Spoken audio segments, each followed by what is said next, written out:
Hai, salut, sunt Hellscream și astăzi o să vreau să abordăm o problemă puțin mai delicată. Alimentarea sistemelor de calcul.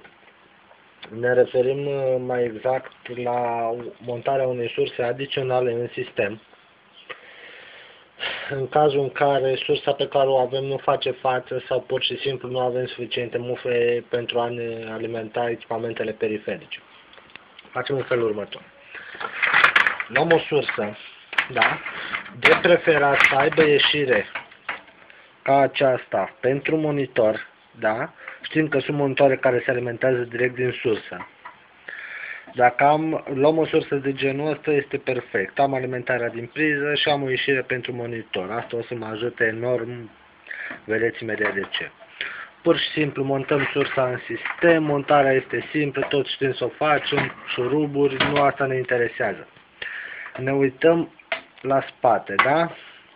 Sursa asta prezintă 1, 2, 3, 4, da?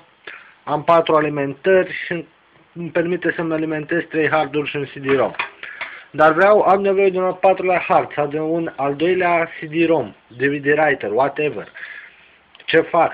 Sau pur și simplu, nu mă duce sursa. Facem în felul următor. Mă luăm o sursă. Da, știu, sună ciudat. Mai am o sursă, da? Am o sursă de rezervă pe care o folosesc în caz de backup sau în caz de test. Nici o problemă, o pot utiliza acum. Da? O pun și facem alimentarea foarte simplu în următorul fel. Am să vă arăt imediat. Avem, lucrez cu o singură mână și destul de dificil. Nu știu dacă observați voi ce se întâmplă aici. Haideți să vedem. Pe ieșirea de monitor am instalat un cablu, sunt cablurile de monitor, pur și simplu cablu de monitor.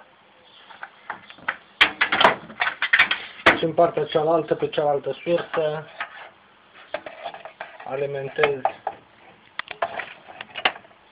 Da? Asta se înseamnă înșiruirea surselor. Montajul arată ceva în felul următor. Da?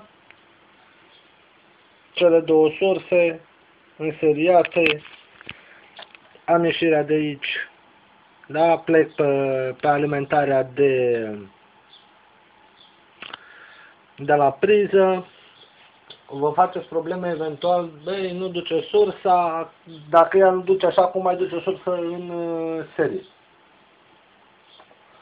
Foarte simplu. Cele două mufe de aici, în interiorul sursei, da? Sunt legate direct. Mufa asta de aici este alimentată direct de cealaltă. Am o singură intrare din priză, am două ieșiri. Foarte simplu. În felul ăsta pot să-mi alimentez eventual harduri suplimentare, CD-ROM-uri, whatever, inclusiv dacă am, știu eu, o placă video care necesită o alimentare superioară, ulterioară, pot să o fac. Montajul este simplu, haideți să-l punem un pic în sistem să vedem care e situația, cum arată, da? Haideți să vedem puțin, dau o sursă deoparte, pun cealaltă sursă, da? Am sursa aici, am alimentările, nu mai are rost să le conectez în momentul de față. Pot să fac altceva, pot să montez sursa cealaltă jos, deasupra sistemului sau, dacă vreau, pur și simplu pot să-l pun chiar deasupra sistemului. 2 secunde să caut un șurub să prind cât de cât prima sursă și putem ridica sistemul în picioare ca să vedem cum stăm, da? 2 secunde, haideți să vedem.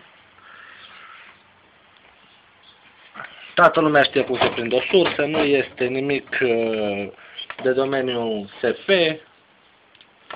N-are rost să intru în detalii la capitolul ăsta. Aici se poate lucra cu șurubelniță, cu cap magnetic. Rețineți singurul loc unde puteți lucra la capitolul sursă sau la asamblarea plăcii de bază. În momentul în care lucrați cu șurubelniță, cu cap magnetic la hard disk-uri, plăci video, chestii genul ăsta, începe să aveți o problemă mare. Am ridicat sistemul în picioare, nu știu cât de bine se vede din cauza luminii. Da? Fapt se vede chiar aiurea rău. Pot să pun pur și simplu pe masă. Da? Fac alimentarea în spate, aici. Da? Și sănătate. Funcționează. Și am câștigat ulterior, am pentru sursă tot ce-mi trebuie. Da? Pot să-mi alimentez hard discurile separat pe o sursă și placa de bază cu tot ce are ea separat pe altă sursă.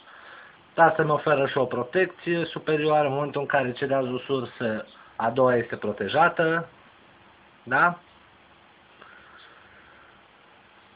Cam atât, destul de simplu, nimic care să fie, știu eu, prea complicat pentru voi. Este un tutorial pentru începători.